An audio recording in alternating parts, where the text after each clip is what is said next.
If you run a trap like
Live from the Monster Mile, we welcome race fans one and all back to Green Flag TV, where tonight we get set to kick off race number 9 of the High Tide Racing League MF Racing Designs Cup Series. Welcome to the show. My name is Ola Rempel alongside Austin Edstrom, and together we will be bringing you all of the coverage here tonight from start to finish of these 175 laps. Austin, it is, of course, one of the most famous tracks in all of NASCAR. It is one of the oldest tracks in all of NASCAR. It is one of the few concrete beasts we have, and definitely the most infamous. This track is tough, almost with the reputation to be a track difficult to drive, much like the Darlington Raceway, and I have a feeling we'll be seeing a lot of racers testing the limits here tonight. Oh yeah, no kidding. This was one of the most difficult racetracks on the calendar for sure. Different racing surface than we're used to for most of the year. I believe the only other track we go to that's concrete is Bristol, and maybe the corners in another track, but I'm not 100% certain on that. But man, I just absolutely love the Monster Mile. Dover is just one of the best tracks on the circuit. You get amazing racing at this racetrack. Really a driver's racetrack. A lot of the mile and a halves have kind of turned into who's got the best machine, who's got the best setup under them.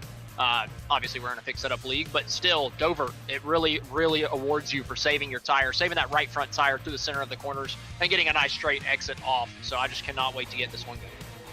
We are entering we're entering our way towards the halfway point, but with the halfway point comes playoff season, as we are now only 2 races away from that round of 16 cutoff, where we've seen the top 16 at points be reset for a last 10 race shootout, where we'll eliminate down to 4 at the season finale. The final race comes at the Atlanta Motor Speedway in the regular series season just 1 week from now. So this is an interesting track to have as the penultimate race. And do you reckon we could be seeing any major shakeups in the points of this one now that we've started to see a lot of the trends shake out over the course of the season? I think what we're really going to be looking for is surprise winners. Who's going to kind of win their way into the playoffs? Who's going to bump themselves up in terms of the playoff points? Dover and Atlanta, 2 totally different racetracks, and that is the old Atlanta. So we got the hard, abrasive surface of old Atlanta here in the next-gen cars. Something we haven't seen in real life. So I'm really excited to see it in iRacing, just kind of see how the next-gen cars put on a show there. And I think that we could get a surprise winner there, because that's a big-time tire-saving racetrack. It's really going to come down to who saves the tires the best. And I feel like we haven't been to a racetrack like that yet. It's always important to save tires, but at a track like Atlanta, it is the most important thing. Oh, absolutely. No kidding about that one. It is both these tracks are really important for tires in their own way. I mean, Dover, you're having to worry about an abrasive surface because you don't want to be spinning around and tagging any one of the walls, because Dover, it's the epitome of what comes up must come down with the self-cleaning bank we got here. Atlanta, whole different ballpark, because then you're having to not only worry about getting loose off the corners, you're worried about getting loose when you are inches apart from everybody else. Not something these guys are going to have to worry about here at Dover once we get further into this race. That could be a big if, though. Caution strings are not uncommon here at the Monster Mile. No kidding, and they're not uncommon in the MF Racing Designs Cup Series here. I mean, typically we get really good racing, and then like a stretch of 30 laps where we just seem to get a couple cautions just back to back to back. And Dover's kind of one of those tracks that would probably lend itself to that. Very difficult racetrack to race side by side, especially coming off the corners, getting pinched up into the wall. So I wouldn't be surprised if we saw a little bit of that, but I also do think we're going to get some good green flag running here in this one. We've got about, only 10 seconds left in qualifying, so we're not going to have any time for anybody else to put in extra laps. So we're going to get set here as, we're going to get set here to show you how everything's going to line on up for 175 laps, 175 miles around the Dover Motor Speedway here tonight. And starting this race on pole position, you're going to have the likes of Austin McGill with Tony Hilbrands beside him by just 0.02 of a second on the front row. Michael Thorpe Jr. and Ricky Hart Jr. will be on road number 2. Row 3 holds Michael Deesa, Dalton Kilrow, Kevin Foster, and Connor Gibson on road number 4 as well. Hunter Carson and David Leakey round out the top 10 here, Austin. 11th is going to be Paul Wilson, followed by Cody Welch in 12th place. 13th is going to be Benjamin Lacey with Ty Marasco not far behind in 14th. 15th is going to be Scott Schuer with Eddie Hagee in 16th and Sean Britt in 17th. That is your 17-car field as we will get set to go racing for 175 laps. It's not a short distance, but it is still a distance that could go by in a hurry. We're talking, 20 to 25-second laps around this place? But as we mentioned before, cautions can very easily push races like this long. And this could be a track where we get a few of them. Now, there's usually a few trouble spots. Turn 2 is the most common one because the whole field condenses off of that second corner when the driver's trying to overestimate. Turn 4, no slouch either because of that massive bump that is off of the Turn 4 exit on the high side of the racetrack. Where are you thinking we're going to be seeing the most problems here tonight? It'll either be the outside wall out of 2, I'm reckoning, or the inside wall off 4. I mean, I would probably say turn 2. I feel like, especially with the restarts with everybody side by side, it kind of lends itself to kind of reaching out there and grabbing a couple guys whenever there's 2x2 all throughout the field. But I do think this is going to be a big type of tire saving race. I think there's a bunch of different lines you can run in the corner to just try to keep those temps down in the right side tires and just kind of making sure you're off the throttle as much as possible while still keeping your speed up coming down the straightaways. So I think it'll be really interesting just to see how the field spreads in different ways and who's saving their tires the best. And I think passing is probably going to be a little bit easier than what you would typically expect at a racetrack like Dover, especially in real life. I feel like on iRacing you can make some different lines work and really kind of undercut people coming off the corner. Well, we'll get a chance to see how all this is going to line on up as it'll be the number 99 Mustang of Austin McGill and Tony Hilbrands starting first and second place, the outside and inside pole sitters behind the iRacing pace car. And as always, we're happy that you're joining us on Green Flag TV for some Monday night racing action as we'll roll ourselves towards the Geico restart zone. Pace car is off. Time to see how many cars Miles the Monster chews up today. Green Flag is underway from Delaware.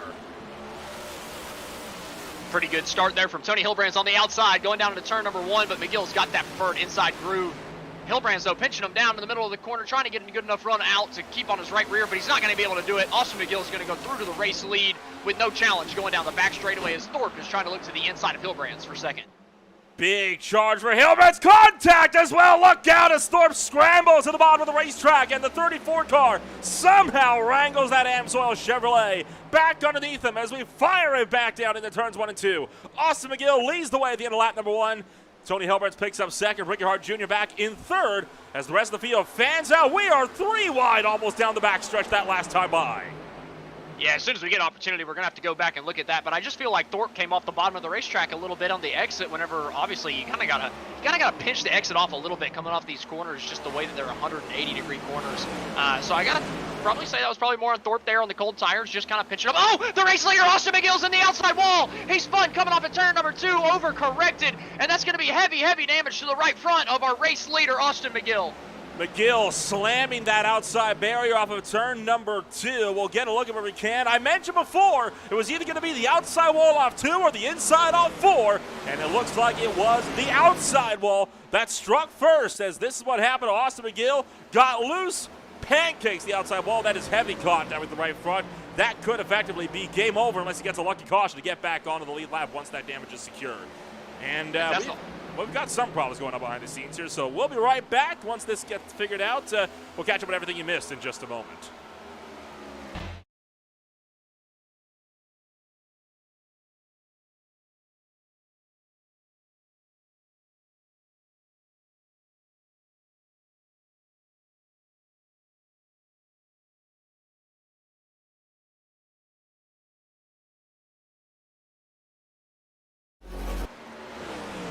We're back live from Dover. You haven't missed much. Hilbrands continues to lead the way from Hart, from Thorpe. Austin McGill down in the pit road in the meantime, and he is now spending that long time getting the damages repaired. He's taking the quick repair, but he's now going to be down a lap, may even be down 2, as here comes Hilbrands working out of turn number 4.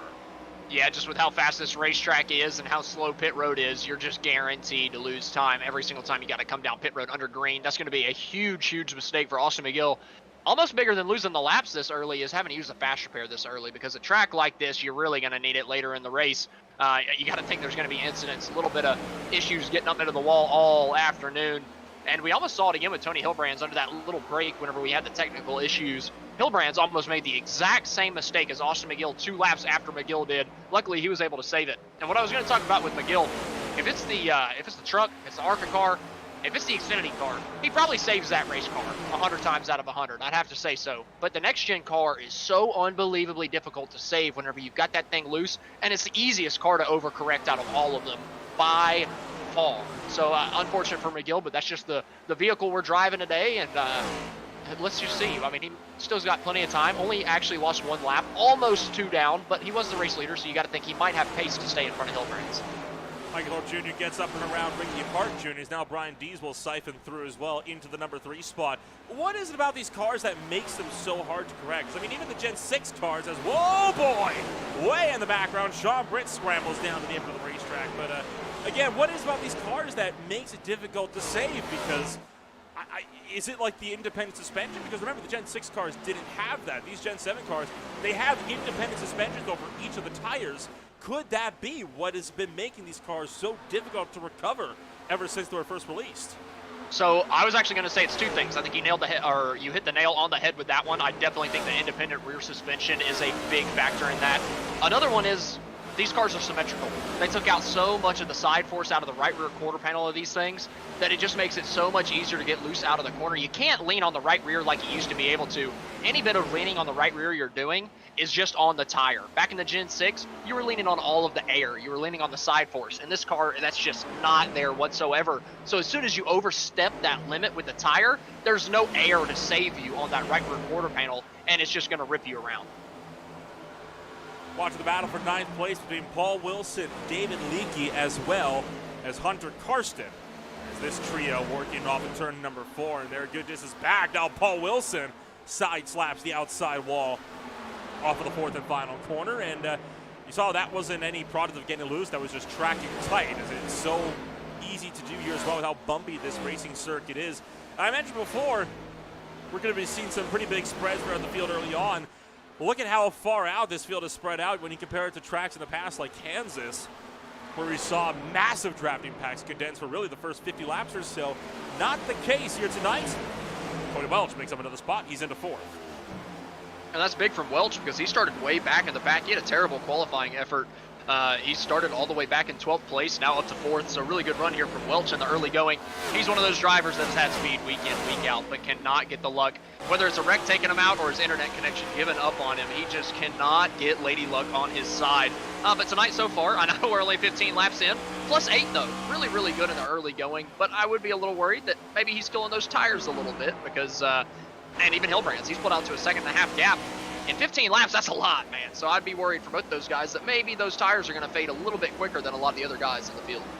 You wouldn't be wrong in that regard. I mean, sometimes burning up your tires early on, that is a problem that has bitten a lot of drivers in the past. In fact, I think back to the TNGGIL Truck Series just this past Saturday with Aaron Raymond when he chewed up his tires at the Worldwide Technology Raceway, costed himself a win. That combined with pit strategy allowed Scott Rankin to go for his first win in the Truck Series on Saturday night.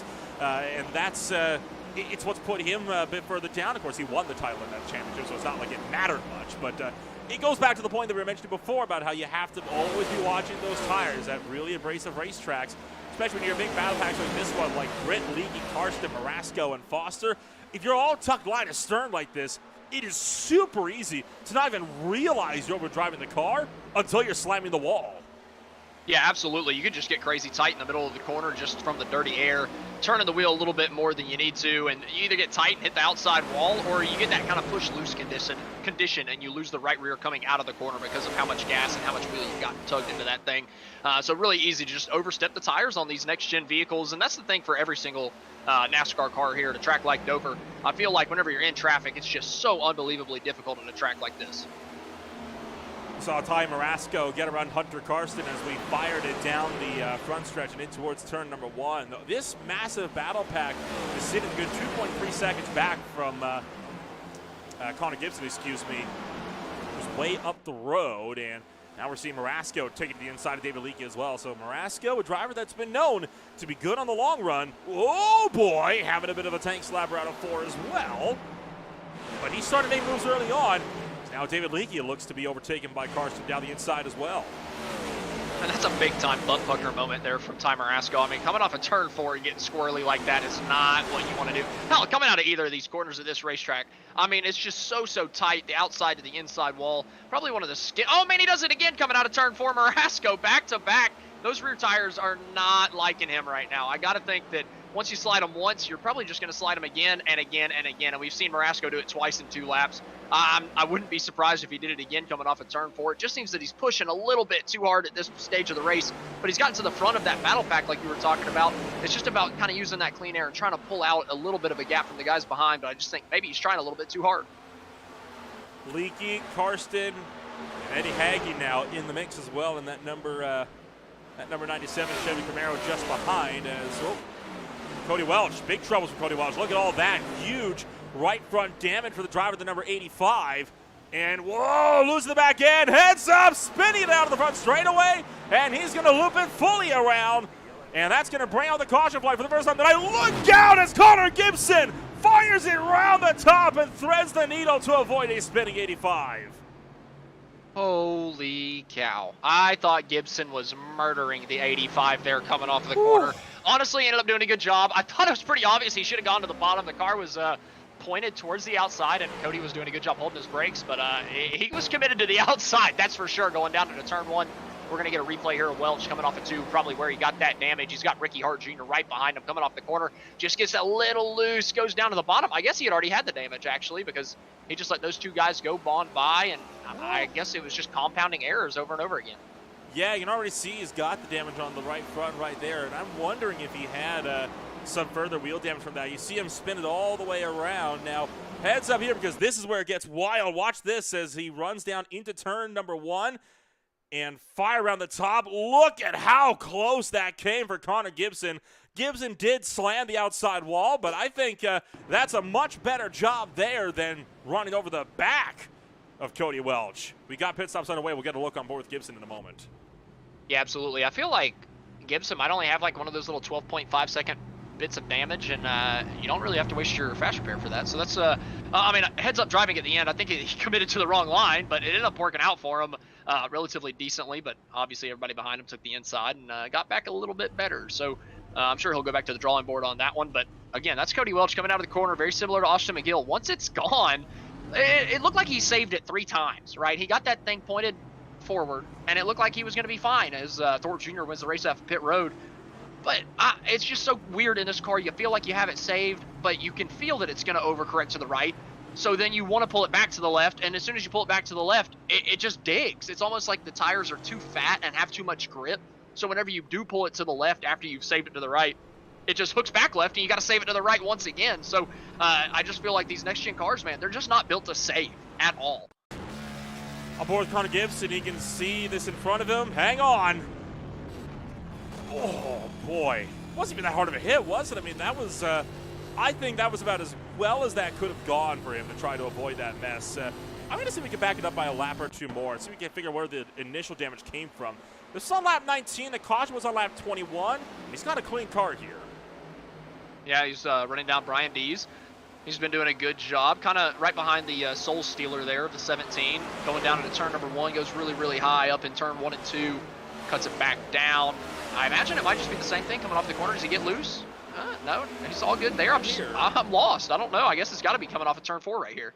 Probably, yeah. This is working now to lap 20. So, get another look. Yeah, right there. Right there. You saw him scrape the outside wall.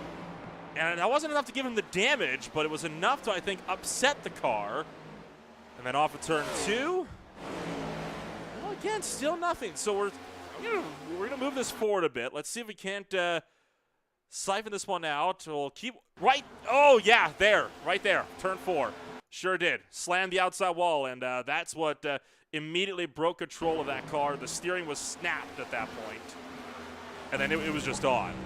And he hit it again out of 2 on the same lap and then crashed the next lap. So just a couple bad corners. And I think that goes hand in hand with what I was talking about earlier with him and Hilbrands pushing so hard. Hilbrands had jumped out to a 2.5 lead.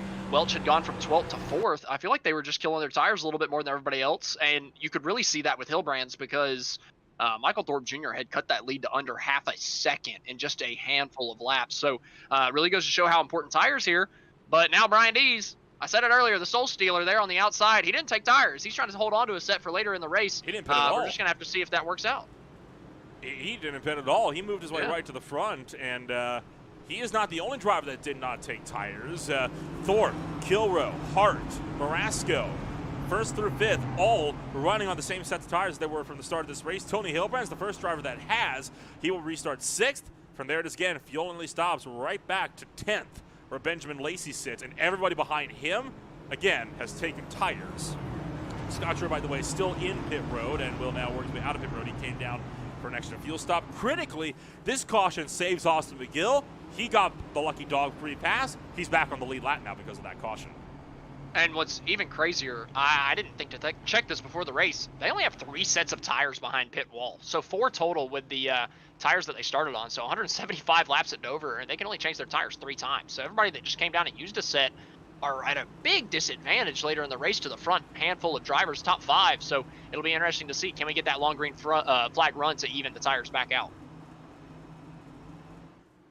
Brian Dees taking a very early launch, and he is off and away as we fire it down the road and in towards turn numbers 1 and 2. The rest of the field trying to catch up just behind, as I don't think anybody expected Dees to launch that early.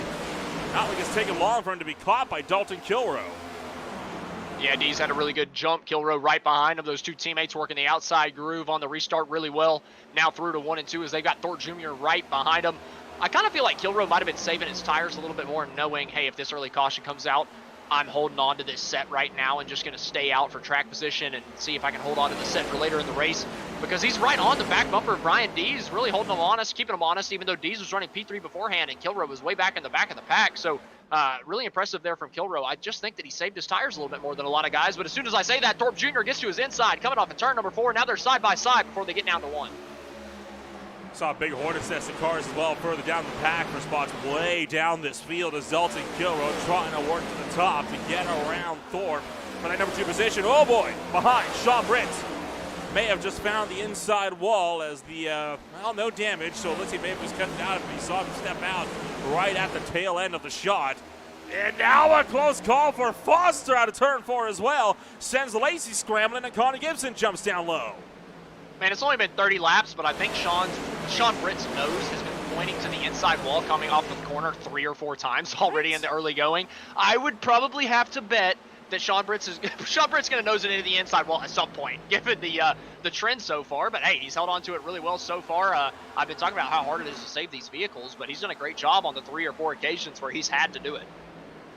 Back up to 3rd, 4th, and 5th. Ty Marasco and Michael Thorpe Jr. trying to keep the pole sitter Tony Hilbrands at bay.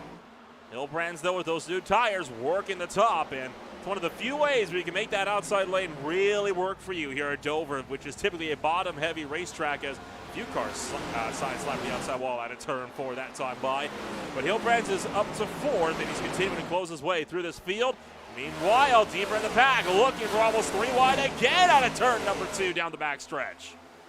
Yeah, it's a hornet's nest back here. We've got 2 teammates side by side. Then you look further up, Gibson and Welch, who were kind of the 2 involved in that accident that we saw not too long ago, side by side for the 8th place position. Looks like Welch is going to get the run on the outside, maybe even try to peek it to the outside of Lacey as he tries to go to the inside of Karsten there, going down to the turn 1. But look at Dalton Kilroe through to the race lead on Brian Dees in 1 and 2. Easy pass there from Dalton Kilroe, making it look super, super easy on the inside. Just point and shot it down the inside. That was the pass on from Kilroe on Brian Dees to put him through and into the lead of this race. So now Kilroe will be trying to pull clear. The battle for third rages on. Hilbrands breaks back into the podium positions as he'll bump Ty Marasco out to fourth. And look at how quickly he got to the back end of Brian Dees. Yeah, I think after the tires kind of got up to temp after the restart, it's kind of showing that the new tires are just a lot better. Took a couple laps for him to come in, but Hilbrands is just way faster than the guys in front of him. Not even a challenge in all seriousness. He's going to dive to the inside here of Brian Dees and probably make it look like he's sitting still. Yeah, he's gone before they even get to the center point in the corner. Tony Hilbrands back up in second place, and you got to think that he's eyeing that race lead once again. So how soon do you think he catches and passes Kilrow? I think catches within 5, passes within 8. I think that he passes him before we get to lap 39.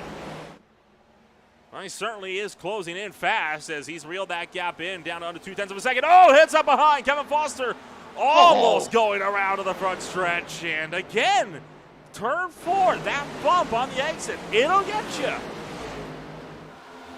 Hilbrands to the inside of Kilrow. We're not even going to get to 38. Hilbrands is back through to the lead, coming out of turn number 4. Easy pass on the new tires. That's just all about this for Hilbrands. He's got to hold on to those tires. He's got to make them last. He cannot burn them like he did the first run of the race. He's got to think, I was really, really bad after 25 laps on those old tires compared to the rest of the field. Even though he was stupid quick at the beginning, he's got to hold on to them better this time, especially because he's burnt that new set already. They only have a total of 3 behind the wall. He's only got 2 behind the wall now after taking the early set, while a lot of other guys have another set of tires. So if I'm Hilbrands, you just back down the pace a little bit. You're in the lead. You're in the clean air. Just hold on to that right front tire a little bit better than you did that last run. Kilrow's pace starting to falter a bit in that number 41 car, so you wonder now if maybe Kilrow was pushing it too hard. That's why he lost that lead so quickly when Tony Hilbrands got to him, as now we see Cody Welch also on fresh tires along with Brian Dees scrap that out for second place. I didn't think we'd see Cody Welch back to the point this early on into the green flag run, considering he's the same one that spun and brought out our first caution of the afternoon. Yeah, it's kind of, I don't know, it's a weird situation because 5 guys stayed out on tires. He's gotten past all of them. So you got to think they were basically standing still in regards to Cody Welch, and he probably only had to pass a handful of cars that were on his equal tires, and he had came from 12th to 4th place before he started making those mistakes whenever everybody was on equal tires. So I'm not too surprised to see him as fast as he is. Maybe getting up to 3rd place this quick is a little bit sooner than I would have expected, but I'm not surprised to see him back up in the top 5 at this point. Again, the whole pack starting to separate as time moves along. Looking back to Austin McGill and David Leakey. McGill started this race way up the road as well, and he has not had the best of runs for himself either, as he is way back now and continuing to slip further down the field. It's unfortunate for the pole sitter who had such a strong run earlier, and now is trying to go on a recovery drive. He'll take it inside to David Leakey in that number 9 car, and we could see McGill break through to 12th. Although I say that, Leakey is really putting on pressure on the outside line. I wonder if McGill's lost a bit of confidence. Oh, he definitely could have. I mean, goodness gracious. Every time I get loose in the next-gen car and wreck it or do something, or maybe not even wreck it, but able to stay in the race, I definitely feel the exact same way for the next 50, 60 laps, just trying to get my feet back under me, because you just feel like you're a little bit worse than what you thought coming into the race. I mean, you got to think, putting it on pole, maybe you get a little bit of an ego boost, a little bit of a shot in the arm, thinking, man, I'm fast, I got a chance here. And then you bin it within 5 laps, and it immediately kills that and takes even more away. So the confidence is definitely hurt behind the driver of the 99's helmet, but it is a long race. He's got plenty of time to get it back, plenty of time to make these positions up. He's up to 12th, so I wouldn't count McGill out just yet. What I'm more worried about is that he's already used that fast repair. Still a long way to go. We're just past about a quarter of the way now through this 175 lap race. Austin McGill will take to the inside of Ricky Hart Jr. He's got by Leakey now, so he is slowly working his way through this field, but oh boy, well, he's not going to work his way through the field if he keeps making mistakes like that off of turn 2. So McGill, again, he's sliding back that little bit more. At the moment, this is the closest grouping of cars we have on the racetrack. The race leader is separated by about half a second, and headed up this train, you got Ty Marasco and Brian Dees running in 7th and 8th. They're looking to be in a bit of no man's land here as well, as you see the rest of the pack siphoning its way off of turn 2. You got to think those 2 drivers are just hoping for a very timely caution. They didn't take tires on that last pit stop, along with Kilrow, along with Thorpe Jr. You got to think that they're just biding their time, hoping that somebody makes a big enough mistake to bring out another yellow. Maybe not right now, but maybe in another 10 laps, just to make sure that they maintain that tire advantage. And if it runs even further, as long as I stay on that lead lap, maybe to to lap 60, lap 70, lap 75. If a caution comes out around that point, everybody will come down and take tires again, and everybody else will only have one set left to take, and they'll still have 2 left in the pits. Saw a swap of position between Eddie Hague and Scott Schuer, who we had seen taking a few extra stops through that first initial caution period. We now see the 29 Mustang work his way off of turn 2 down the back stretch. A lot of cars have been in no man's land. Oh boy, Gibson again getting loose off of 4, but apart from the top 2, until you get back to really about Sean Britt and Dalton Kilroy as they exchange hands again for 5th and 6th. Everybody's in a bit of no man's land up at the front, and oh wow, hang on. Oh, Britt's had big trouble. Look at the right front, completely demolished on that 55. Well, I did bet earlier he'd probably nose it into the inside wall. It looks like he probably got loose again and corrected it outside wall, though, with the right front being like that. You got to think that's heavy contact to the outside wall. It looks like it's going to be coming off of turn 4. He's looking to the inside of Kilroy, going into turn 3. Has positioning on him, has the newer tires, gasses it up in the middle of the corner, but maybe just a little bit too early. Thing starts coming, well, I thought it was going to start coming around on coming out of 4, but he actually got the position clean. Must have done it coming out of turn 2. This is a bit early.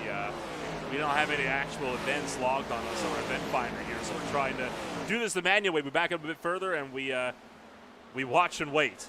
That's the strategy we're going with right now.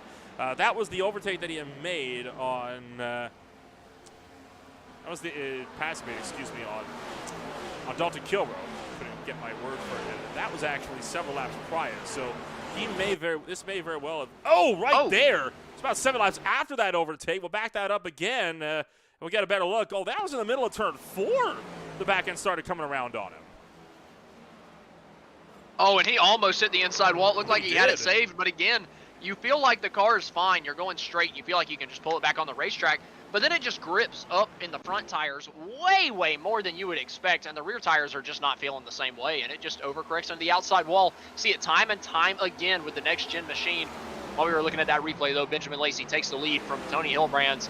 Hilbrands, again, just struggling on the long run. It just seems that he burns off that right front tire a little bit too early, kind of gives up some time late. But, man, we have an absolute hell of a battle throughout the field here in the back half. It was Lacey taking the lead on Tony Hilbrands down into turn 3. That was on lap 52 as Sean Britt back on the racetrack, but now 2 laps down as a result of that mess. Stuck behind a big chunk of cars in the midst of all of this battle that we got going on here. This is, again, 6th on back. Ty Marasco heads the way. He's headed up by Brian Dees, and then really kicks off around Hunter Karsten. You wonder at this point if there's somebody in this pack that's slowing this train down, because surely with how much the leaders have broken apart, there's no way all of these guys just happen to be on the same pace with one another. Yeah, absolutely. I mean, it's just weird. There's a couple cars in here that don't have tires. There's a couple cars that took tires. Like Thorpe Jr. stuck in the middle of this on old tires, and he's able to hang out with these guys in P9. Maybe the tires have kind of stabilized a little bit with a couple of the drivers in the back of the pack, but I would expect Thorpe Jr. to continue falling. But he's actually holding really good with Karsten in front of him and holding off McGill, holding off Leakey. But I believe that Sean Britt on the outside, he probably just took tires on that pit stop. Absolutely ripping it on the outside. McGill slides up across his nose, though, coming off the corner. I thought that was going to be a big one. Sean able to get back down to his bottom and kind of take that position back. But he is 2 laps down. As Brian Dees, this is one of the guys that didn't take tires. Probably no damage on that right front there. It was a pretty minor hit with the new next-gen damage model, so I doubt he got any damage from that little touch, but he might have gotten a speeding penalty with how fast he came into pit road. But again, this is probably the end of the fuel run. A couple of these guys that didn't take tires are probably having to come in now. And Dees was actually the only one that didn't take gas, so he had to pit. I would be shocked if Dees didn't get a speeding penalty. As again, Thorpe loose out of turn number 4, and he'll lose about 3-4 positions as a result. Lets Thorpe, excuse me. No, that was Hart that went through. So Ricky Hart Jr. goes through with Austin McGill, and Thorpe stops the bleeding at 9th. Meanwhile, Brian Dees, his stop is going long, 20 seconds plus, and that is game over for Brian Dees. He's going to find himself now 2 laps down because of that mistake on pit entry. And you had seen how he was trying to enter pit road, right? He entered way too late. Tried to enter super late, getting down and into the lane, and it just didn't happen. And, oh, wow. Now, Britt on fire. So Britt down and into pit road, he's had some major problems this last lap as well. What in the world happened to Sean Britt there going to pit road? That was so strange, but yeah, back-to-back weeks for Brian Dees, man. I mean, the Soul Stealer is getting his soul stolen tonight. I mean, last week he was involved in 5 accidents at Pocono. None really of his doing, just innocent bystander, but you got to say tonight, that was probably his fault, coming to pit road just a little too late. And to his credit, this is the hardest pit road to get onto in the series. I would have to say so. This is the hardest for me. I miss it more times than I make it under green. In all seriousness, this track is just so unbelievably difficult to get it woed down to 35 miles an hour off that making. They often, you know, there's actually a phrase that I like to coin, and this is for all forms of racing, not just here at Dover. You never realize how fast you're really going until you're trying to make pit road speed. That's when you really realize just how much speed these guys are carrying. Because you're having to slow down from 150, 160 miles an hour plus and get down into pit road, which has about a 40 mile an hour speed limit here. We're talking less than 5 seconds. It is an insanely close run to make. And now that we've got this field more or less straightened out, let's see if we can't find what happened to Sean Britt. It's all clean here. This is working off of turn 4, where he lost control the first time around. This was the lap that he came down onto pit road. It was on lap 59, which he just started now. Yep, so we're going to see him coming through turn 2. Maybe he made a mistake coming out 2. Oh, yeah. Oh, okay. Big time sideways coming out of the corner and then ripped it to the outside wall. That's the thing, though. He had made 1, 2, 3, 4 amazing saves throughout the night, and then all of a sudden it just takes 2 bad ones back to back to pull you out of the race and tell you that you're done for the night. And, I mean, the second one, unfortunately, was even harder than the first. And that was the one where he didn't have a fast car to save him. And we know that's game over because, remember, that's a motor change. And a motor change, you're thinking at least 20 minutes just for the engine. That is not including all the other damage that then has to be fixed. I'm guessing we'd be at least at lap 120 by the time he was able to make it out of pit road, if he even made it out at all. And I want to say Eddie Hagge got a speeding penalty too, everybody that had problems from last week are kind of doing the same thing. We saw Eddie Hagge last week not know when he got the lucky dog, then speed in pit road and give the lap back. And then I think he did it again. And then today coming to pit road. I mean, he's on the apron very, very early, committing early. It just looks like he got on it a little, well, I mean, it wasn't awful, but you could see he had to press the brake once again after he got past the yellow cone. So you just gotta think he was just a little bit too overeager getting down into pit lane. Tough break from Eddie Hagge, back-to-back weeks where pit road has really bit him in the butt. Well, the pit road speed, it's easy to underestimate here because, I mean, it's a lot slower than you'd imagine it being. Like, I mean, let's take a look at Michael Orr Jr. speed, for example. I mean, look at what the speeds he's hitting. 165, 170 miles an hour down the straights here. And yet you come down the pit road, and I think, isn't it something to the lines of like between 30 and 40 miles an hour? It's the same. It's about the same pit road speed as Bristol, a track that's half the size. It's something you would not expect to have at a track where you're hitting these types of speeds. Yeah, pit speed limit is 35 miles an hour. That's about how fast I go through school zones. So that's pretty tough. That's tight. You're speeding in school zones then, my friend, if that's how fast you're going through school zones. No. We're pushing the limit. We're pushing the limit. 35, that's faster than the Canadian average speed limit, let alone the school zone speed limit. Y'all drive slow up there. What's the average? Y'all drive slow up there. Our maximum speeds are about 30 miles an hour. Are you talking about average? About the speed limit everywhere in the country or just school zones? Residential areas. Our school zone speed limits are like 20 miles an hour. Yeah, our school zones are 25 and our residentials are 25. You're still speeding going 35 then, my friend. That's not how speed limits work. It's just a suggestion. As long as you don't hit anything, it's a suggestion. I don't think laws work that way. Well, either way, it looks like McGill did a little bit better getting down to the school zone speed limit here, down on Dover's pit lane. I could be wrong, though. I don't think the stewards take your loss about that very well either as well, based on the penalties we've had tonight. Well, I don't know. Well, the stewards, luckily they don't give out speeding tickets for me, so we're good. They have to everybody else, though. We've got 2 already, and we may very well get more with how difficult the pit road it is to get down. Oh, I wouldn't be surprised. And we still got a long ways to go. You got to think that as the field spreads out, too, a little bit, it's going to be harder to get those cautions unless we see a single car spin, which is very, very common here in Dover. We've seen it a couple times. But not enough to bring out a caution because it just seems to be people overcorrecting and flattening out on the outside wall. Oh, man, and there's another one. Ricky Hart Jr. coming to pit road. Got to think that's a speeding penalty. I mean, goodness gracious. Yeah, just a little bit, I'd reckon. Can't do that in a school zone. No, you unless we're talking about the Dirtfish School for Rowling. No, you can't do that. Oh my word! Oh, he gets style points though. He definitely gets style points. Back that up again. Let's slow that down. We have got to get a look at how close that came to the pit barrels here. What do you think that was? 4 or 5 inches? Yeah, I was about to say something like that. It's not very far. That was a tight slide for Ricky Hart Jr. That could have been so much worse. Did he get a speeding penalty though? I want to see if he's still on pit road. He is. It's a long stop. Oh yeah. That's a tough one for Hart, but it could have been worse. And to be fair, everybody else is getting speeding penalties, so it's not like he's going to drop too many positions. I'd have to say. God. Yeah, whenever he crossed the yellow cone, he was going 49. So yeah, that's going double the school zone. So he would definitely be getting pulled over after that one. Dalton Kilroy finds his way to pit road next, and I think he may have made it back down to pit road in time.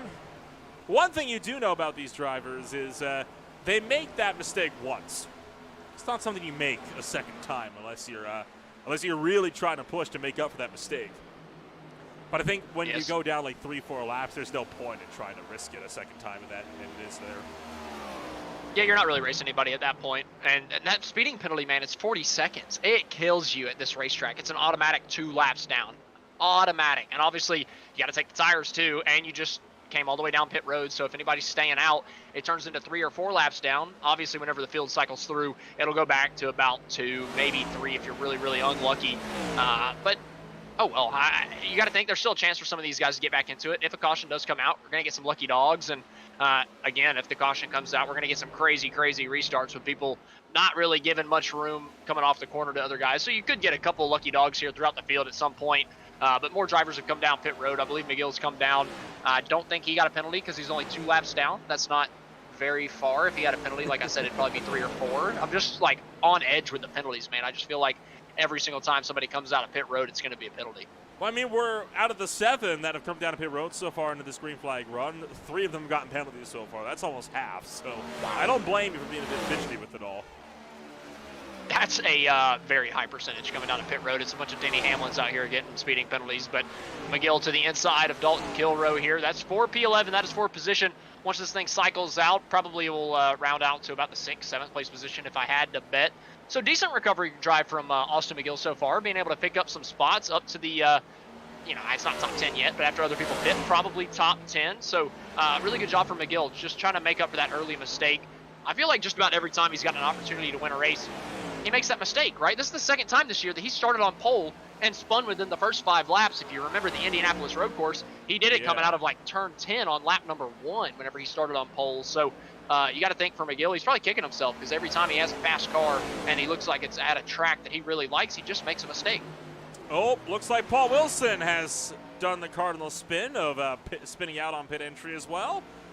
We'll see if that camera on pit road has caught another as Welch and Hillbrands are in right behind. And this is Paul Wilson's pit entry. Oh, he hit the barrels. Oh, has he? Yeah, he did. Oh, boy. I think he slowed it down, though, in time. That barrier actually may have helped him. Well, he crossed the line at 45, so he was 10 over, but you can sometimes get away with that if you slow it down enough. Oh, I don't know. I'm watching him in pit road right now. Oh, he's got a penalty. Yep, that's... No, he's only been there for 13 seconds. He's still taking lefts. No penalty. He got out of time. Whoa. That's very surprising. Okay, well, they forgave him. He hit the barrels, so they said, you know what, that's your penalty right there. That's all you need. We're going to take your fast repair away on you, but we're not going to give you a speeding penalty. So Paul Wilson got a little lucky. Cody Welch looks like he didn't get one either. So a couple guys, I think maybe they saw a couple guys pit and then just stay in pit road for 4 laps, and we're like, oh man, we got to be really, really careful now. So coming down a little bit later, I think a couple of these guys may have learned their lesson a little bit. Tom Marasco ducks around Cody Welch, and I want to give a bit of insight because I know a lot of folks may be wondering, especially those that aren't totally familiar with the sport, if he was speeding 45 on entry and the speed was 35, why didn't he get a penalty? It seems obvious. Well, the timing is measured out in segments, and the way it works, if you can, because I think there's 10 10 or 12 timing lines from the start of pit entry to the pit exit. The way it works is it averages your speed between those segments. So if you are speeding over one of them and you slow down enough before you get to the next segment, usually you can get away with it. And I've done this myself. I've sped by like 3-4 miles an hour pit road. I'll slam on the brakes about 10 miles an hour under, and I'm not bought for speeding because I was under the speed, and it averages it back out when you get to the next pit timing line. It's unusual, it is complicated and technical, but it is the same system that they use in the real world, because at the end of the day, you really can't have people sitting with radar guns sitting down pit road. As cool as that would be, as much as I've tried to get my drag strip to implement those for our return road, because people always speed down there, it's just not viable when you have, in the real world, 40-plus cars all trying to pit at the same time. You can't do it. Yeah, I believe it's distance over time. So it's just kind of how much distance you travel over a certain amount of time, and you've got to be under a certain number in terms of like feet per second, how fast you're traveling, and it rounds out to miles per hour, right? So you can just transfer it over with a couple digits. So if you're a big physics nut, you can kind of do that math in your head. Or pull out a calculator. But yeah, coming down pit road, they measure it with the outside line. So that white line you see going down the middle of the pit lane, they kind of measure it with that. And you've got to stay to the outside of that and keep it under, however, you got to spend so much time in a segment. Oh, man. We've got a car around, believe that to be Shu. That's gone around. Scott Schuer, way down low in 1 and 2. I was going to an overhead view to show that white line you're talking about, and we saw Schuer stop with fresh tire tracks down on the bottom of the racetrack, and he's not the only one. Cody Welch looks to have been collected as well. There's fresh left front damage on Welch's car. That was really late in the straightaway, and you can see Schuer's just way up. Oh, that sucks for Cody Welch. He had worked all the way back up to the top 3, and unfortunately Schuer just completely missed the exit of the corner, and they both go down to the inside of the racetrack. Just so tough for both those guys. Cody Welch had worked his way into the top 3 and just gets taken out like that. You got to feel for him. I was talking about his bad luck earlier, man, and the bad luck bug loves Cody Welch. How that was not a caution is beyond me. That should have absolutely stopped almost. It should have absolutely been a caution. They were on the racetrack when he was spinning out. You see the car above the apron. So how that wasn't one, I have no idea. But that really should have been one. That, I think, may have ended Cody Welch's race, and it's such an unfair manner as well. Wow, Kilrow with a big tank sniper off of 2 as well.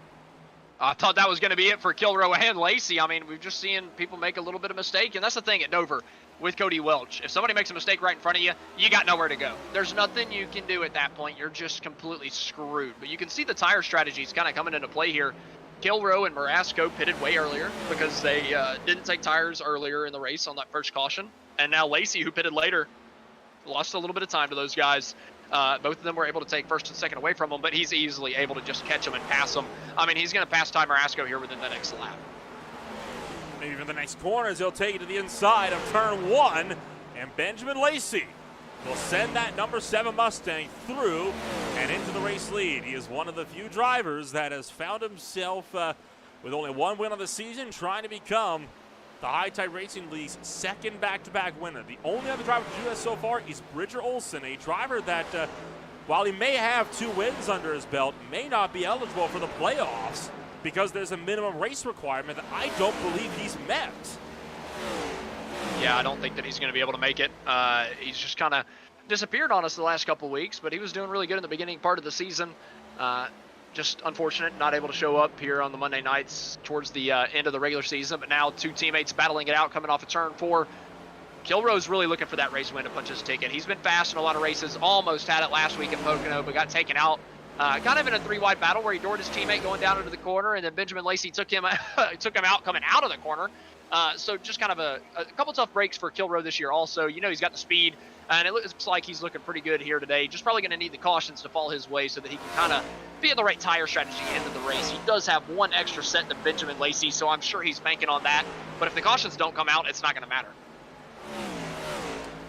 Right, so racing action continues on the Dover Motor Speedway. So as we continue to steadily march our way forward, let's get right down top to bottom right your field. This is your Green Flag TV Midway Race Break. After the first round of green flag pit stops, Benjamin Lacey leads the way in this field. Dalton Kilrow is back in the number 2 spot. Ty Marasco sits in 3rd with Austin McGill. One of the first drivers pit is back in 4th. Connor Gibson stopped about 11 laps later. He and Kevin Foster run 5th and 6th with 2.8 seconds separating them. Foster in a bit of a very loose term coin to battle for that number 6th position. Michael Thorpe Jr., David Leakey are both the last car on the lead lap, and the first car 1 lap down in the lucky dog spot here, Austin. Yeah, David Leakey in 9th. Then we back up to Tony Hilbrand's in 10th place, also a lap down. Brian Dees with the penalty earlier, also a lap down. Ricky Hart Jr., we saw him have a crazy save coming down the pit road, but still got a penalty, also a lap down. Schuer in 13th, 2 down. 14th is Eddie Hagge, also got a penalty, 2 down. Karsten, 2 down as well in 15th. Cody Welch has brought it down into pit road in 16th place after that contact that he had. No fast repair left for that driver of the 85, and obviously Sean Britt back in 17th, unfortunately out of the race after 2 big incidents. So that is a look top to bottom of your field, and that's the end of your Green Flag TV midway race break. We are over halfway home. Still a round of pit stops left to go. We're going to take a step back, but you won't miss a moment. You're watching the High Tide Racing League MF Racing Designs Cup Series on Green Flag TV.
Racing isn't easy, but experiencing it is. iRacing puts you in the driver's seat with the industry's leading sim racing game. Drive on laser scan replicas of the greatest racing circuits from around the world. Go head-to-head against other drivers chosen by skill-based matchmaking to ensure competitive racing at every level. Compete across all your favorite series. In officially licensed cars, engineered to deliver the most accurate driving experience possible.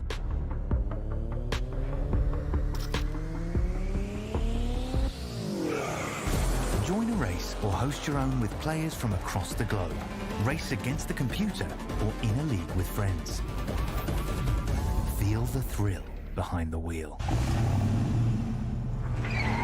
Visit iRacing.com.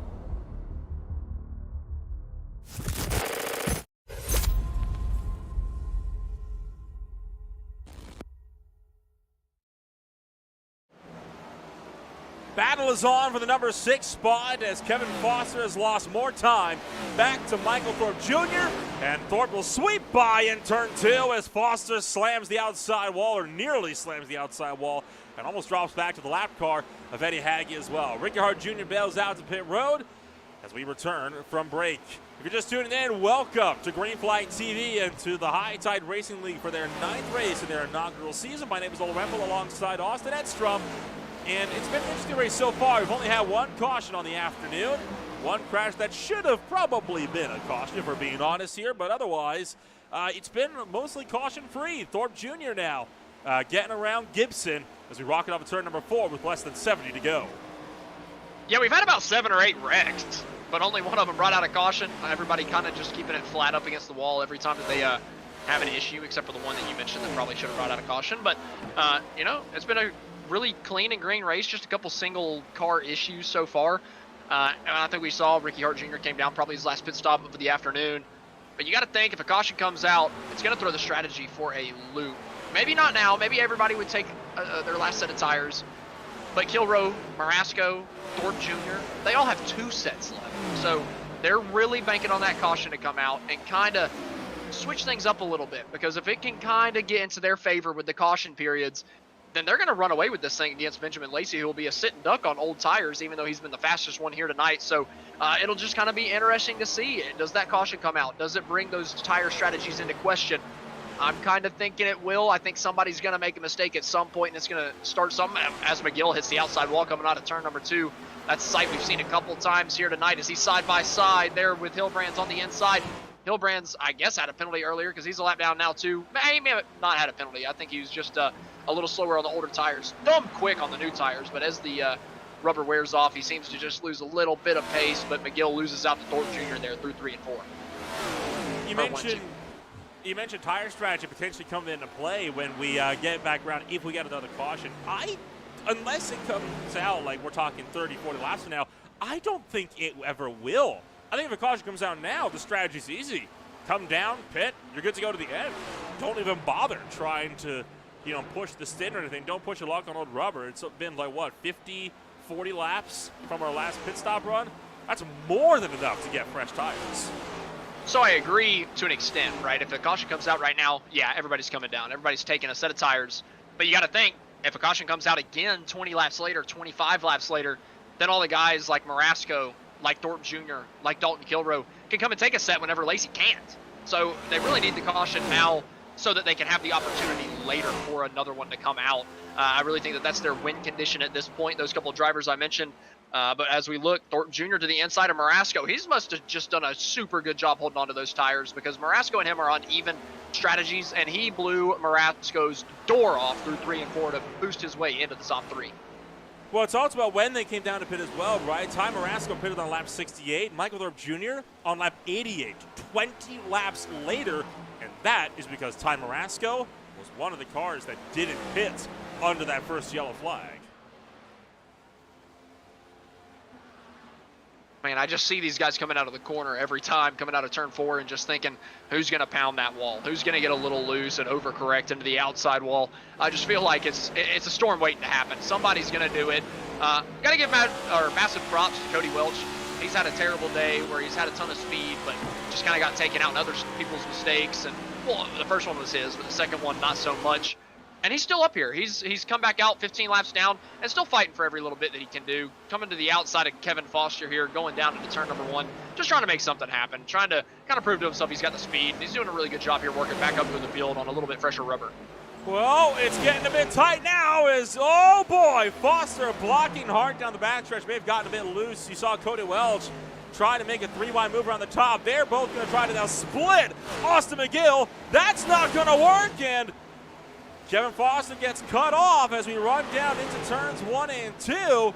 I tell you what, I feel bad for Kevin Foster there. He was trying to blitz by, and now watches up across the nose, and he's into the outside wall. And that allows Austin McGill to get back down to the bottom as the battle for 5th kicks off.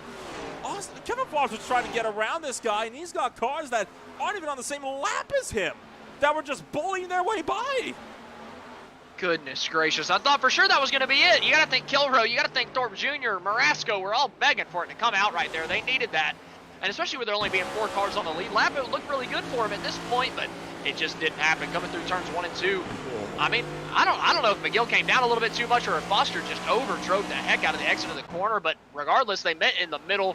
And anytime you get right reared like that in a freaking NASCAR car coming off the corner and don't nose it into the outside wall, you got lucky. Very lucky. Yeah, no kidding. And you know what I think of when I think of a left rear hook like that, or a right rear hook like that? LTAC All Street Media Cup Series. Ryan Dingler had a similar, well, not quite similar. The contact was similar. Las Vegas Motor Speedway, Dingler was really trying to pitch Joseph down, got loose, and right rear hooked Joseph head on into the outside wall at turn 4 at about 160 miles an hour in one of the gnarliest wrecks I have ever seen commentated on Green Flight TV before. We could have had a carbon copy of that here. Now, granted, that would have been for somebody over driving the corner, not getting loose on the top, but the principle is there as to how the wreck could have panned out. Yeah, it was close to happening. We would have seen something very similar. I think it was Kevin Foster at Auto Club, wasn't it? That nosed into the outside wall and did the Beyblade. I think we were very close to seeing a recreation of that one. With the same As Marasco, look at this, coming down pit road, he's taking, oh man, he's flying. No, that was way too fast for Marasco. Well, if they don't learn the first time, they'll learn the second, surely. Going back to Paul Wilson and Austin McGill scrapping it out for 5th and 6th. After time, Marasco will cycle to pit road. And we may have just seen Marasco's chances going for a race win completely knocked out of the water. Yeah, he was going 53 at the line. I don't think that that's gonna work out. He's taking his left sides now. I'm taking a look at him just to see if he's gonna be stuck in the box. The left sides come down and he's still sitting there. So Marasco definitely got a 40-second hold on that one. And I hadn't mentioned it yet because I was kind of hoping it wouldn't be the case, but it'd also be kind of cool to see. Benjamin Lacey, could he lap the entire field? Because Marasco was one of the cars on the lead lap. I think he was the last car on the lead lap, but still he was up there. And he's just taking his chance of being on the lead lap away. So Lacey's only got 2 more drivers in front of him that he's got a lap, and they're both within half a racetrack of him. It would be the first time that we've seen somebody lap the entire field on Green Flag TV, but I don't think he'll be able to. I don't think there's enough time for him to be able to lap the entire field. And I think the fact that a lot of these guys, of course, remember, are on new tires now and they're reeling a lot of this time back will prevent him from being able to do that as well. As we see Austin McGill working down into the lane. Tony Hillbrands is in as well. Ty Marasco finally leaves pit road now that he's 4 laps down. Could be a risk of being 5 down if Lacey can get around 3 and 4 fast enough. So we're starting to see the second pit stop window kick off. This is everybody that pitted early on, so it'll be about 20 more laps yet before we see the last of pit stops finish for the night.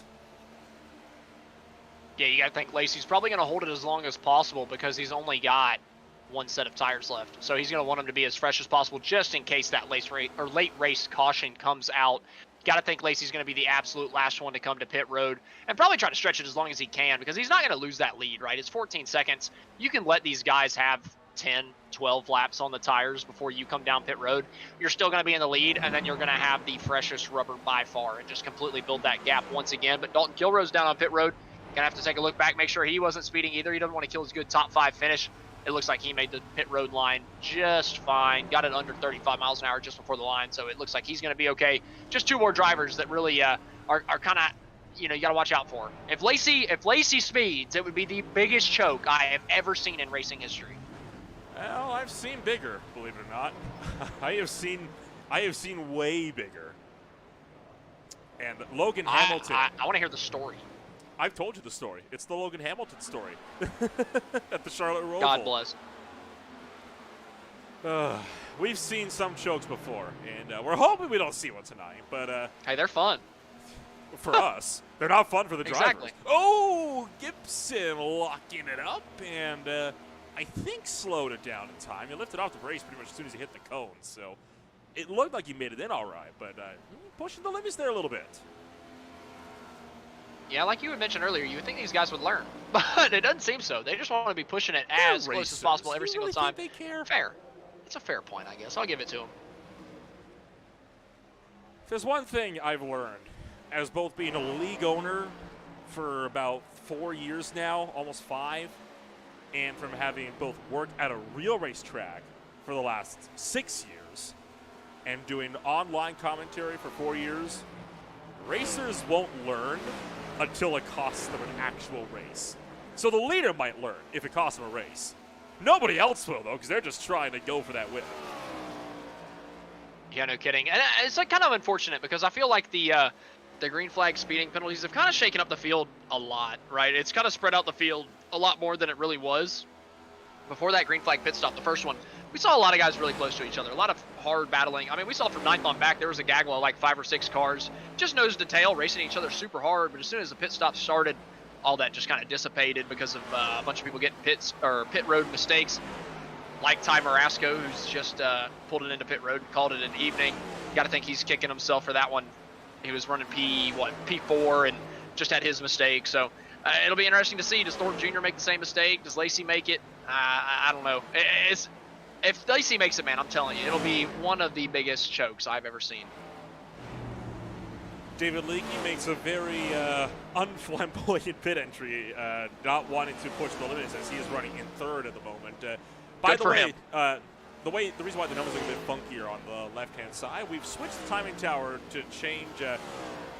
Instead of showing the gap to the leader, this is the gap from every car to the next car around them.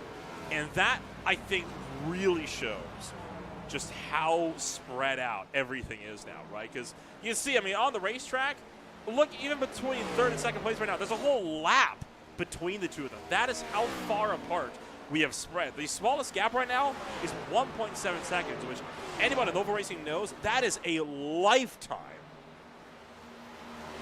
Yeah, it could take you 30 laps to reel in 1.7 seconds if you were faster than the guy and you're on even tires, and they're spread apart by way more than that for every position. And again, it comes down to those pit stop mistakes. People speeding on pit road have just really shaken this thing up like crazy. Not allowed for really any hard racing for position anywhere right now. I mean, Foster for 5th place, looking to the inside of Karsten, maybe trying to do it. Well, he's actually to the inside of Thorpe, and then Karsten's right ahead of him. But finally, we've got a little bit of a stack up of cars right here, right behind David Leakey. It looks like Kevin Foster might try to make it 3 wide, but Leakey gets a better run off the corner. Not going to actually have a 3 wide battle there, but now Kilroe looking to the inside of Schuer there. That's for P3. I don't think Schuer's actually come down pit road, but our race leader, Benjamin Lacey, he's come down. Lacey pits from the number 1 spot with about 35 laps to go. So that's, I think, a safe call for Lacey. He's going to be able to not experience the worst fall off in the last final runs. Michael Thorpe Jr. takes over the race lead as a result, the number 2 driver. Thorpe at the moment is the only driver in the podium, by the way, that started on the podium, as all the other podium finishers are pretty far down the field. And now we'll see Thorpe immediately hitting pit road. He doesn't want to be undercut too much by Lacey. Well, I don't know if that really matters. He was 17 or 18 seconds behind Lacey. I don't know. Every second counts. Every second counts. Maybe he was not wanting to get undercut too bad so he doesn't get lapped. Maybe that's what he's thinking of here. But again, Thorpe Jr. has the extra set of tires. We still have 32, 33 laps to go. All right, so I know this race looks over. I know it does. But Dalton Kilroe, Thorpe Jr., after this pit stop, we're still going to have that one fresh set of tires that Lacey doesn't have. So if we run another 10, if we run another 15, heck, if we run to a green-white checker, because there's only going to be 3 cars on the lead lap, they would be able to pit and come out in second and third, right behind Benjamin Lacey. So this thing is really not going to be over until that white flag flies. Hunter Karsten now will be the next driver to take it down into pit road, and a bit of a lockup there as well, but nothing too serious. You're getting rid of those fronts anyway, so hey, smoke them up on the entry, may as well. And still not seeing anything particularly spectacular about these latest pit stops. I think they had all the action they could handle for one afternoon on the first run of pit stops, but we saw, not one, but 2 drivers slide in the pit road. One missed the barrels by a few inches, one hit the barrels by a few inches, and one sped, and the one that hit the barrels was able to slow down just enough because of that hit to safely make it into pit road. But we do still have some drivers back on the racetrack. We're watching David Leakey right now. He is running down Ricky Hart Jr. because he's got almost 30 lap fresher tires. Hart still has yet to pit. Oh, Thorpe Jr. sideways. He's spinning off at turn number 4. He's sideways, and the cautions come out on the front straightaway. Still not able to save that thing. That's going to put him a lap down. That's Benjamin Lacey going by right there. He could have actually saved himself with that caution, but unfortunately he couldn't hold on to it. He's actually going to go a lap down. And now this is critical. This is that caution we were talking about. And right in the middle of the pit cycle as well. Caution is out with 30 laps to go. And here's how it happened. Just lost the back end. Tell you what, though, pretty good save from Thorpe there. Kept it out of the wall altogether. I'll count that as a save, Jimmy Johnson style. Yeah, he did a good job saving it, but unfortunately he went a lap down. That's the big thing. And then he just Kyle Bushed it and went backwards all the way down the front straightaway to make sure he didn't go another lap down because he couldn't get it. He couldn't get it woed up. But this throws a big wrench in the equation here. Lacey had 10 laps on his tires. Kilroe running second is going to be able to pit and have 10 lap fresher tires. Well, the critical thing about this, Kilroe, by the way, did not pit. He has stayed out on the racetrack.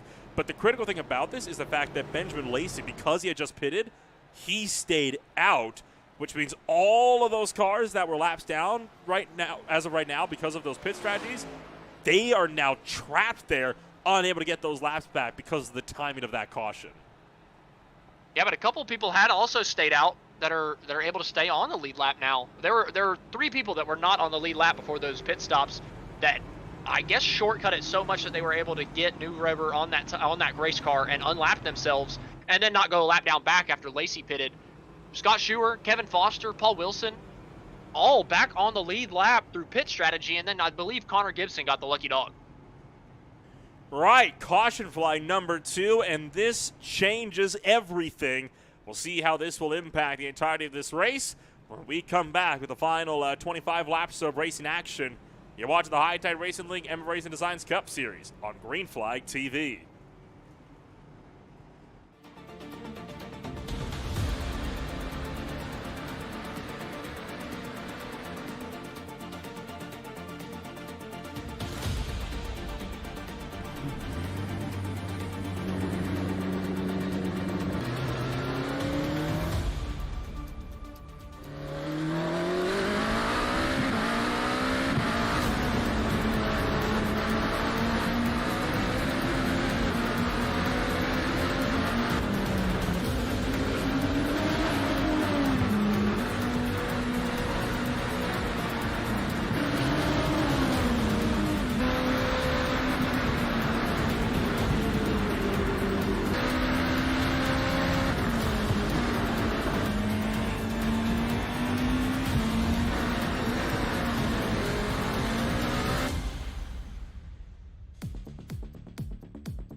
Racing isn't easy, but experiencing it is.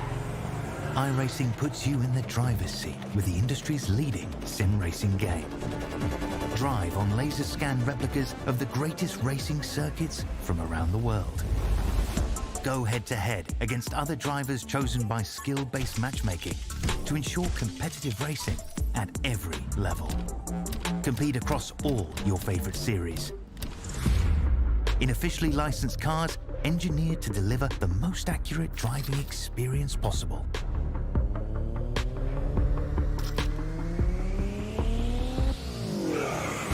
Join a race or host your own with players from across the globe. Race against the computer or in a league with friends. Feel the thrill behind the wheel. Visit iRacing.com.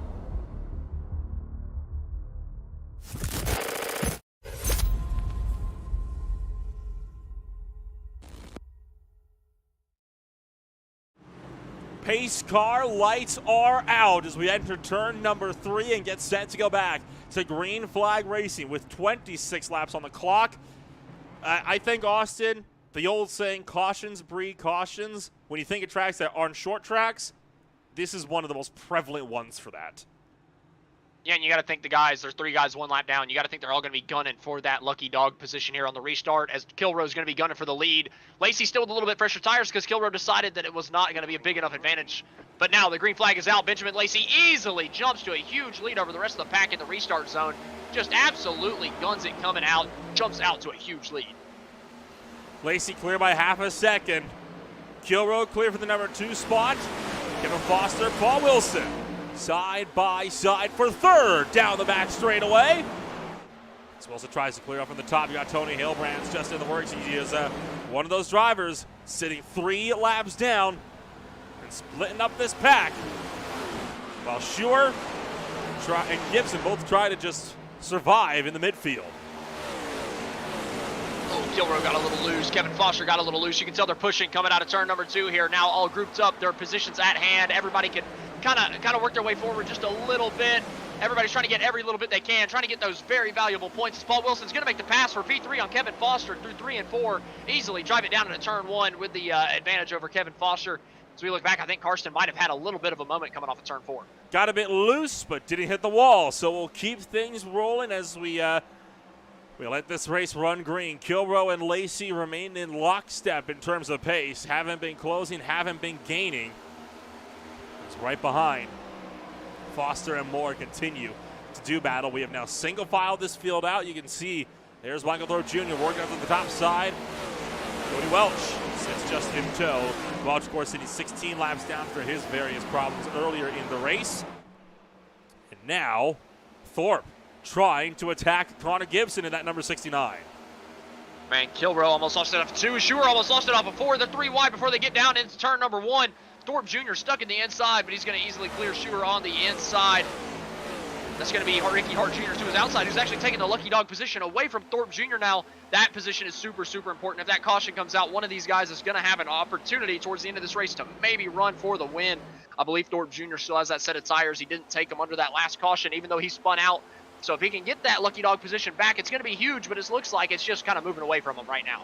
Austin McGill, Brian Dees, Hunter Carson all in the three-way battle as well in this bit of a hornet's nest as this is working out of turn 2 down that back stretch, and everybody here is still trying to scrap it out for whatever position to get. Remember, all spots earn you points, and when you're trying to fight in to get into the top 16 of the points, it is critical to get every physical point that is up for grabs as we continue to watch the battle between Hart and Thorpe, the 2 juniors. Duking it out as we work it out of turn number 2, and it's not the only fight we got on hand as Dalton Kilroe has been steadily losing a bit of time. Back to Paul Wilson. Wilson trying to size him a pass for the runner-up spot. Man, where has Paul Wilson came from? I feel like he was not a top 3 driver through the early portion of this race, but he's found himself up into the top 3. Now looking to the inside of Kilroe for P2. He's going to make it look easy through 1 and 2. Kilroe might have just given up the spot, knew that he didn't have it for the 86 right now at this moment, and he's just kind of thinking, man, I just need that one more caution so I can put on that last set of tires. Do you think he's regretting that decision to not take him on that last pit stop? Because I kind of think he is. Well, you were mentioning before you had gone over and spoken to him. The reason why he hadn't taken the tires was because he thought the advantage wasn't going to be big enough. I don't know. It's looking like a pretty big advantage right now to have those 10-lap freshies. Yeah, but now Schuer looking to the inside of Kevin Foster. That's for P4. Really good run from Schuer. We saw him make a big mistake earlier with collecting Cody Welch, but look at this crazy recovery drive from Schuer coming up to P4, passing Kevin Foster for that position. Now Austin McGill looking to the inside of him. Unfortunately, McGill is 2 laps down, so that's not for position, but you can just kind of see that speed that McGill has, you got to think that he is kicking himself for those early mistakes that he made in this one. But again, going back up to the, the lucky dog battle between Ricky Hart Jr. and Thorpe Jr. coming through 3 and 4. Thorpe just a little bit high coming off the corner. Skates that thing out just a little bit, not able to make the run onto the 28 before they get down into turn 1. You had seen the lap prior, Thorpe had side-slapped the outside wall coming out of turn number 4, and he almost hit it out of 2 this time by as well. And you got to be careful when you're battling for lucky dog spots, right? Because if you're deemed as the cause for the caution, you're not going to get the lucky dog. So you want a caution. You just don't want to be the cause of it. Yeah, for sure. And you got to think with these guys racing so hard, they're probably the most likely ones to make it happen. I mean, Thorpe Jr. is trying everything he can to get past Ricky Hart right now, and just nothing has worked. And you saw him coming out of turn 4 that last time by. He got side by side, but he just had to get a little bit squirrely on him coming out of the corner. Was not able to do anything, but you can see Hart Jr. pushing just as hard coming out of the corner, almost with a bit of a tank slapper into the outside wall, and they are running up on the P3 runner of Dalton Kilroe like he is standing still. Less than 15 laps to go. Going to be a baker's dozen this time by as the fights continue. The closest one is for the lucky dog spot. Oh, as I say that, Thorpe tanks it out of turn 4, and he'll immediately drop back towards Schuer and McGill, as that allows Ricky Hart Jr. some much-needed breathing up the road. Yeah, and that could be huge with only 13 laps left in the race. That's going to be a lot of distance there that Thorpe Jr. is going to have to make up and still pass Hart Jr. and hope for the caution to come out as Hart Jr. looks to the inside of Kilroe coming off of turn 4. That's P3 on the outside, P7 on the inside coming up, just trying to hold on to that lucky dog spot. Thorpe Jr. has actually already closed that gap because of Kilroe holding up Ricky Hart just a little bit, but it's still going to be tough for Thorpe here coming off the corner, getting squeezed off the exit by Kilroe. At this point in time, I mean, you can tell the aggression for some battles has ramped up, but overall, the field has been more split apart than ever on one of these restarts. I don't think we get another caution for the end. I think this is how it's going to stand until we get to the white flag. I can definitely see it, but I mean, everybody's just pushing so hard. You got to think towards the end of the run, too. Some of these guys on the older tires are really going to be struggling. Do they make a mistake coming out of a corner and spin it out like we saw Thorpe Jr. do earlier in the event? I mean, I got to think that it's on the cards every single lap with the way they're driving out of these corners. But look at this side-by-side battle for that podium position. P3, Schuer looking to the inside of Kilroe before they get to turn 1. Not able to do anything with it just yet, but he's still under him coming out of turn number 2. Kilroe washed up just a little bit. Schuer's there on the inside. Drag race down the back straightaway for the Monster Mile underneath the Ally Bridge, and now into 3 and 4. Scott Schuer takes the race, the third place, not the race, excuse me. Scott Schuer takes third away from Dalton Kilroe with less than 10 to go. Great, I already said it, but great recovery drive from Schuer. I mean, I can't believe that he's up into the P3 position right now. I believe he was 2 laps down at one point in the race. Somehow has managed to come back from all of that. Maybe through a little bit of strategy, giving him a little bit of luck. But regardless of what it was, he's put himself in position to get that podium place finish at the end of this one. So just great job from Schuer to be able to be up here this late. Benjamin Lacey, in the meantime, has continued to pull well clear with the race lead. He is now 2.8 seconds clear. Wilson is trying to close, but even though the 86 was able to outpace Kilroe, Benjamin Lacey has been nigh untouchable from the get-go of this green flag run, and even he is on 5-lap older tires than Paul Wilson behind, so this is just raw pace now that we're seeing from that number 7 car. He's got no competition to stop him short of himself making his own mistake. Yeah, and I mentioned it last week. I don't remember who it was that asked me. I think it might have been Kevin Foster asked me in the post-race interview who I thought the championship favorite was after last week. And I said Benjamin Lacey. I feel like this guy showed the most speed consistently throughout the entirety of the season. I believe he's only got the 1 win to his name. But he showed that he has probably been the fastest guy out here week in, week out. Just absolutely dominating performance here at Dover as well. But just, I don't know, unbelievable here from Lacey, coming down to about 4 laps to go now. His lone win on the season came from well early. It came from Las Vegas, so it has been well over a month now since he has taken his last win of the season. And at the moment, he is looking like there's nothing that'll be able to stop him from getting his second win here tonight as well. Austin McGill, meanwhile, trying to fend off Brian Dees. This is the battle for 9th as we work our way out of turn 4 with now 4 laps to go. And again, every position matters, especially for a guy like Austin McGill, not locked into the playoffs just yet. Brian Dees is, but you got to think you still want that extra position. Anytime you see a spot that you can get, you want to race for it. So you got to think Dees is going to be going after McGill here towards the last couple laps of this race. Benjamin Lacey's coming to 3 to go. These guys about half a track behind, going down to the turn 3, coming out of turn 4. Dees is all over the back bumper of McGill for 9th. 3 laps to go, and McGill slams the outside wall. Lets Brian Dees fire to the inside, and that will send the 17 car through and into the top 10. So Dees looking to pick up another top 10, and he's going to bump McGill down and out. What a rough day it's been for the pole sitter. He's not done battle, though. He's going to try to send it to the inside. Contact now into the door of Dees, but it won't be enough to upset Dees' run. Yeah, good job both those guys holding on to it. That could have been the caution that Benjamin Lacey really didn't want to see. It might be a little bit too late even with the caution coming out. I feel like green-white checkered, even with a couple guys putting on new tires, wouldn't be enough coming through the field to kind of challenge them. But coming to the white flag, Benjamin Lacey, just absolutely dominating performance from the driver of the 7. Final lap, 1 mile to go. This race is now official. Benjamin Lacey has not had the most flamboyant of seasons. He won at Las Vegas. He has been winless since. He'll come around turn numbers 3 and 4, though, and Benjamin Lacey is the 2nd repeat winner in the High Tide Racing League MF Racing Designs Cup Series. Got to think Kilroe's kicking himself right now. Maybe he could have challenged Benjamin Lacey for the win if he put on those tires. He decided to hold on to him, gambled for another caution to happen, but it just didn't fall the way for Dalton Kilroe there in the 41, and he actually dropped back to the P4 position. So you got to think he's kind of rethinking that strategy call there at the end. Lacey will come away with that race win as Wilson comes up and gives his congratulations and immediately kamikazes it into the pit barrels in the process. But Lacey will come down to the front straightaway, and he will now burn it down. Almost Greg Biffle style, tagged into the outside wall nearly, as he'll throw down some smoke from Miles the Monster.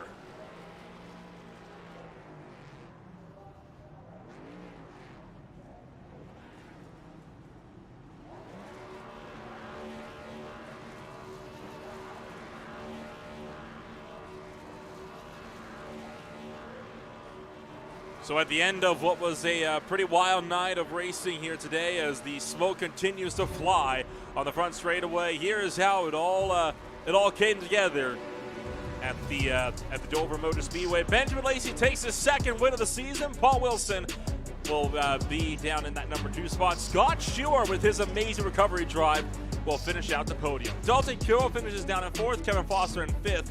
Connor Gibson was 6th with Ricky Hart Jr. in 7th. The first driver 1 lap down, joined by Michael Thorpe Jr., David Leakey, and Brian Dees sitting 2 down. 11th was Austin McGill, Hunter Karsten in 12th. Tony Hilbrand's 13th, Eddie Hagee 14th. 15th was Cody Welch, 16th Ty Marasco, and rounding out our 17 car field tonight, Sean Britt. That's a look top to bottom at your post-race results here in this one. We'll get the chance now to talk to some of the folks at the end of what was a pretty wild race, all things considered, over here from the High Tide Racing League, the MF Racing Designs Cup Series. And we'll, of course, be able to kick things off first with Benjamin Lacey, the driver that will get the chance to, eventually if I can find him and bring him on down in here. He is jumping all over the place right. Here we go. The driver that finishes this race in the to take the race win. It is his 2nd win of the season for Benjamin Lacey. Comes home, takes the race win once again. And well, Benjamin, it was off of a green-white checkered finish when we were racing at Las Vegas. Tonight, it was all raw pace and strategy. Walk us through the 175 laps at Dover here tonight. Really, I think it came down to the strategy. That first caution that came out around lap 25 or so, we decided to come in and take some tires, knowing some people wouldn't. And that gave us a good green flag strategy, is really what that did. And then I was able to get out for the lead. And then, unfortunately, my teammates ended up having some trouble there. So when he got a couple speeding tickets, and then Cody ended up having a little bit of an incident that I should have brought out a caution, but I don't know what iRacing was doing, but didn't do it. But yeah, that allowed us to get a good comfortable lead, and was able to just kind of ride. When the caution came out with about 30 laps to go there, you were pretty much nobody on the lead lap came on down to get fresh sets of tires. Was that ever a concern for you then when that yellow flag came out just a few laps after you came down to pit road? Yep. I'm not sure why they, I think some of them did have some tires. I don't know why they didn't come down and grab them. I don't know if they were expecting another caution and kind of just waiting for that time. But I was expecting Dalton and Paul and some of those guys to come down and grab tires, and they didn't. That worked out for us because, at that point we still had a little bit of a fresher rubber, I think, at that point. So was able to kind of pull away. Looking forward now, obviously, to Atlanta Motor Speedway. It's going to be an interesting ride for the final race of the regular series season. What can we expect to see from that number 7 car as we get set to go racing for the last race in the regular series season before playoffs? Well, hopefully just build some momentum off of this race and get set up ready for the playoffs and run it and see how far the momentum can take us. You know what I'm saying? So hopefully that'll be the case and be a fun time. Well, we'll wish you the best of luck then when we go racing in Hampton, Georgia. Congratulations on the race win tonight, and we will see you again next week. Thank you, guys. Appreciate it. That was Benjamin Lacey joining us up here in the broadcast booth. We'll move on down to pick up the number 2 driver at the end of the night. It is Paul Wilson taking home a very impressive second-place finish, and Austin, you're standing by with number 2. Congrats, Paul, on the P2 finish. Really good job coming back there in that race. Can you just kind of run us down through the end of the race? How big was that caution for you that came down at the end of it, strategy-wise, to kind of put you back into position to fight for that podium finish? Yeah, definitely. That was the difference maker. I mean, without that, I think myself and my teammate Kevin Foster would have been, probably nearly a lap behind. Was able to come in, get tires on it, and even with brand new tires, Lacey was still lights out. So just real proud of the old '86 car. Thank Kime Chevrolet and everybody who helps me put this on. It's definitely a good run. Glad to talk to you guys 2 weeks in a row. I was just about to say, how does it feel coming in here back-to-back weeks, top 2 finishes in a row? I mean, really good momentum building for you right before the playoffs start. Got one more race before the playoffs. How does that just kind of how is that shaping up for your playoff push? Right, getting a first and a second back-to-back. Do you think you can keep up this run of momentum? Yeah, I mean, I think it's just it's confidence, right? Like as the more this league, the more races we get under our belt, the more the confidence just grows. And obviously last week, as lucky as that was, just putting myself in position, just continuing to do that, and hopefully we can make a deep run in the playoffs. So what do you think about Atlanta next week? I know you're locked into the playoffs. Are you just kind of going for broke? I know it's the old Atlanta, so it's not the super speedway craziness, but how do you like your chances there next week? I mean, just got to keep tires on it. I mean, that's the biggest thing. I felt like I did a good job today of conserving my tires, so I think that'll bode well for next week. Atlanta will chew them up. So just trying to get the strategy right, keep myself up front, and just try and be in position at the end is what I'm going to go for. Well, congratulations on back-to-back finishes. Here's to hoping that you can make it back-to-back-to-back next week. Yeah, let's talk again next week. Sounds good. We're gonna pencil it in. Thanks. All right, that was our P2 finisher, Paul Wilson. Next up, we're gonna pull in our P3 finisher of Scott Schuer, who's standing by with Nolan Rimple.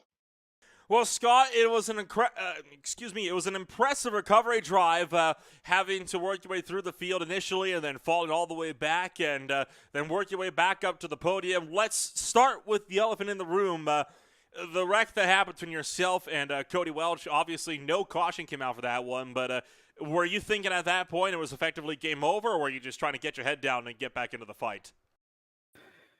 I kind of thought it was over, but I just got super tight on old tires, and I tried to stay out of the way. I just couldn't get slowed down enough, popped the wall, and got Cody on accident. Didn't mean to do that, but it happened. Let's kind of walk us through the last half of the race or so after that mess, because obviously that sent you way down the field. I know the caution no doubt helped you big time to get back up and into the fight, but it's never easy having to work your way back through the field after a big wreck like that. How did you manage to do it to finish that car on third? I don't know. I was 2 laps down, I think, before that caution. I just figured I'd stay out as long as I could and hope for a caution, then to gain some of those laps back, and it actually worked out. I was very surprised. And looking forward to next week. It is the last race of the regular season down in Hampton, Georgia at the Atlanta Motor Speedway. Can we expect to see that 29 car back onto the podium? I'm gonna try. This is this was like the third time I've ever been in this car, so I'm still kind of learning them. So I'm hoping I can run up there good. We'll see, I guess. Well, we will let you get back down to work and get back to celebrating that third place finish. Congratulations once again on the podium, and hopefully we'll be speaking to you again at the end of our 135 lapper at Atlanta next week. Yep, thank you, and have a good one. Scott Shore join us up here in the broadcast booth, and well, that's going to be a wrap then for the post race for the most part over here. But again, a wild race, as it so often is around the High Tide Racing League, and you look at how the race panned out as a whole. Austin, I think this race, it was typical Dover, right? I mean, it's everything we expect to see from Dover. It's everything we're used to seeing from Dover. But Atlanta comes next week, and with it, the end of the regular series season right at the halfway mark. I think we're about to see the intensity kick into overdrive. Yeah, absolutely. Next week, everybody's going to be going for broke. Everybody that's not locked in yet is absolutely going to be gunning for it. Kind of surprising tame race at Dover. You would expect Dover to be a little bit harder on these guys. Yeah, there was a couple single car issues, a couple of little mistakes here and there, but only, 2 cautions throughout the entirety of a 175-lap race at Dover. Testament to how good the field drove tonight, but unless they were coming down pit road. Other than that, really good job from the entire field tonight, and I'm really looking forward to Atlanta next weekend. There's so much more yet on the way here in Green Flag TV. Tomorrow, the OMSRL Xfinity Series will return when they go racing down to the Bristol Motor Speedway. The Beer League is off this week. They'll be back next week, but stay tuned on Thursday for the Homestead Miami Speedway race for the Speed Cup Series, and then of course the Old Tack All-Street Media Cup Series returns for the Bring Back the Roval 115 the Bring Back the Bus Stop 115 at the Charlotte Roval, and then of course the Truck Series finally closes out their long 28 race season right down in Homestead Miami Speedway next weekend as well. That and so much more coming on up on Green Flag TV. My name is Little Ramble alongside Austin Edstrom. Thank you for joining us on a Monday night. We'll see you all next week when we go racing in Georgia.